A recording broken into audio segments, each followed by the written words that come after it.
Hello అండి, అందరికీ నమస్కారం. వేడి వేడి అన్నంలోకి కొద్దిగా నెయ్యి, దానికి తోడు పక్కన గుమగుమలాడే ఆంధ్ర స్టైల్ ఉలవచారు. అబ్బా, ఆ రుచే వేరు కదూ. కేవలం రుచిలోనే కాదు, ఆరోగ్య విషయానికి వస్తే ఇది ఒక సూపర్ ఫుడ్. ఈరోజు మన వీడియోలో పర్ఫెక్ట్ ఆంధ్ర స్టైల్ చిక్కటి ఉలవచారుని ఇంట్లోనే తేలికగా ఎలా చేయాలో చూద్దాం. వీడియోని స్కిప్ చేయకుండా ఎండ్ వరకు చూడండి. రెసిపీలోకి వెళ్ళే ముందు అసలు ఈ ఉలవచారు మన శరీరానికి ఎంత మంచిదో తెలుసా మీకు? బరువు తగ్గడానికి ఉలవల్లో ప్రోటీన్, ఫైబర్ ఎక్కువ ఉంటుందండి.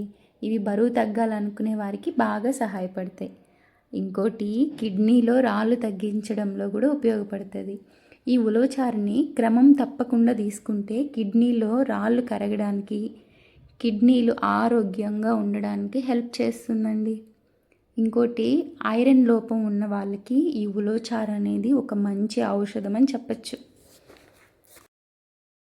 షుగర్ లెవెల్స్ని కూడా కంట్రోల్లో ఉంచుతుంది, అలాగే జీర్ణశక్తిని పెంచుతుంది. ప్రాచీన కాలం నుంచి మన పెద్దలు ఇలాంటి ఆరోగ్యకరమైన ఆహారంగా దీన్ని తరచూ చేసుకొని తినేవాళ్ళు. మరి ఇంతటి ఆరోగ్యకరమైన ఉలవచారు ఎలా చేయాలో చూద్దామా? ముందుగా ఉలవల్ని, ఇక్కడ నేను 1 గ్లాస్ ఉలవలు తీసుకున్నాను. ఒక 2-3 సార్లు శుభ్రంగా కడిగేసి 1 లీటర్ వాటర్ వరకు పోయాలి. అంటే మనం తీసుకునేది 1 వంతు అయితే దానికి 3 వంతుల వాటర్ని తీసుకొని 12 గంటలు నానబెట్టుకోవాలి, లేదా ఓవర్ నైట్ నానబెట్టుకున్నా సరిపోతుంది. 12 గంటలు నానిన తర్వాత చూడండి, ఉలవలు అంతా కలర్ ఎలా వచ్చాయి, బాగా నానిపోయి వాటర్ అంతా అలా వచ్చింది. ఈ వాటర్ని ఉలవలతో పాటు ఒక కుక్కర్ పెట్టుకొని అందులో వేసుకొని మీడియం ఫ్లేమ్ మీద 1 విజిల్ వచ్చేంత వరకు పెట్టుకొని ఉడికించుకోవాలి. ఆ తర్వాత 1 విజిల్ వచ్చిన తర్వాత ఫ్లేమ్ని సిమ్లో పెట్టేసి అలానే పెట్టాలి. ఒక 1 అవర్ పాటు బాయిల్ చేసుకోవాలి. విజిల్ వచ్చినా రాకపోయినా పర్లేదు, కానీ ఒక 1 అవర్ పాటు ఉలవల్ని అలానే కుక్కర్లో ఉడికించుకోవాలి. ఇలా ఉడికించుకున్న తర్వాత కుక్కర్ ప్రెషర్ అంతా పోయిన తర్వాత మూత తీసి ఆ ఉలవల్ని, ఆ వాటర్ని సపరేట్ చేసుకుందాం ఒక స్ట్రైనర్తో. ఇలా సపరేట్ చేసుకున్న వాటర్ని పక్కన పెట్టేసుకుని, ఈ ఉలవల్ని కొంతమంది అంటే ఉలవచారు చిక్కగా రావడానికి ఆ ఉలవల్ని పేస్ట్ లాగా చేసి యూస్ చేసుకుంటారు. కానీ అలా చేసిన టేస్ట్ అనేది ఉండదండి. ఓన్లీ ఆ ఉలవల రసం, ఆ వాటర్ అనేది వేసుకుంటేనే రుచి బాగుంటుంది, కమ్మగా ఉంటుంది చారు.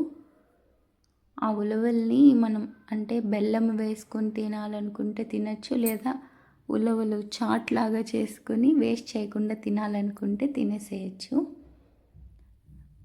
ఈలోపు అంటే ఒక 25 గ్రామ్స్ వరకు చింతపండుని నానబెట్టుకోవాలి. తరువాత ఒక కడాయి తీసుకొని ఆయిల్ వేసి ఆవాలు, జీలకర్ర వేసుకొని కొద్దిగా ఫ్రై అయిన తర్వాత 2 ఎండుమిర్చి, అలాగే 4-5 పచ్చిమిర్చి వేసుకొని వెల్లుల్లి రెబ్బల్ని హాఫ్ కట్ చేసి వేసుకొని దోరగా వేయించుకోవాలి. చివరిగా కరివేపాకు కూడా వేసుకొని ఫ్రై చేస్తుంటే ఆ స్మెల్, ఆ తాలింపు స్మెల్ అనేది మన ఉలవచారుకి మరింత టేస్ట్ అనేది ఇస్తుంది. ఇప్పుడు ఆ వాటర్ని కూడా వేసుకొని బాగా మరగనివ్వాలి. మనం తీసుకున్న ఈ 1 లీటర్ వాటర్ అనేది హాఫ్కి అయ్యేంత వరకు మరగనివ్వాలి. చారు ఎంత బాగా మరిగితే రుచి అంత అద్భుతంగా ఉంటుంది. కొద్దిగా పసుపు, ఉప్పు, అలాగే రుచికి సరిపడా కారం అన్నీ వేసుకొని ఆ రసంని బాగా మగ్గనివ్వాలి. చూసారు కదండి, మనం తీసుకున్న వాటర్లో హాఫ్కి అయ్యింది. ఒక హాఫ్ అన్ అవర్ బాయిల్ అయిన తర్వాత చింతపండు గుజ్జుని సాఫ్ట్గా చిక్కగా కలుపుకొని దాన్ని కూడా వేసుకొని ఇంకొక 10 to 15 మినిట్స్ సిమ్లో పెట్టుకొని బాయిల్ అవ్వనివ్వాలి. చూసారుగా, ఎంతో రుచికరమైన, ఆరోగ్యకరమైన పక్కా ఆంధ్ర స్టైల్ ఉలవచారు రెడీ అయిపోయింది. వేడివేడి అన్నంలోకి నెయ్యి వేసుకొని ఉలవచారుతో తింటే కడుపు నిండటమే కాదు, మనసు కూడా తృప్తిగా ఉంటుందండి. మీరు కూడా ట్రై చేసి మీకు ఎలా కుదిరిందో కామెంట్స్లో చెప్పండి.